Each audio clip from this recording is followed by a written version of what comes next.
In the quiet town of Meadow Ridge, nestled between rolling hills and winding rivers, life looked picturesque. But behind the charming storefronts and cozy homes, people were struggling.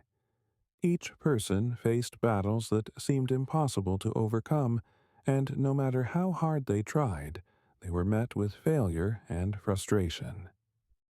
Sarah's Bakery. A heart once full, now empty. Sarah had fond memories of her mother's bakery, Heavenly Loaves, which once stood as the heartbeat of Meadow Ridge. Her mother had infused every loaf of bread and every batch of cookies with love, prayer, and a touch of faith, often reminding Sarah, "This bakery is God's work. We're just stewards of His blessings." When Sarah took over after her mother's passing, she had big dreams of honoring that legacy.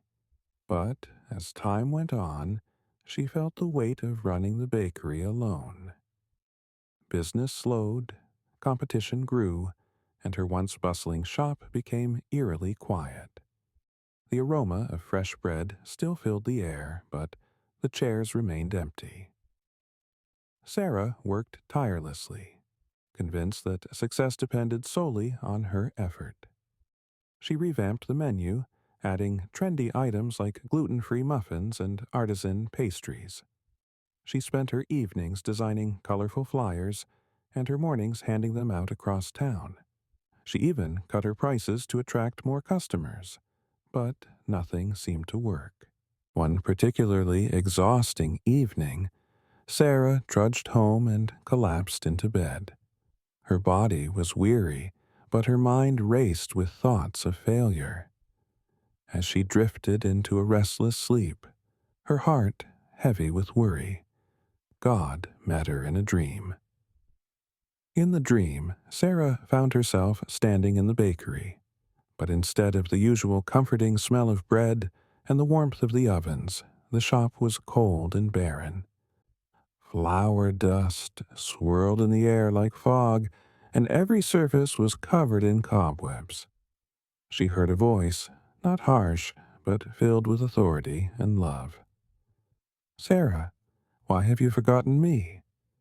She turned and saw a brilliant light emanating from the corner where her mother's old Bible usually sat.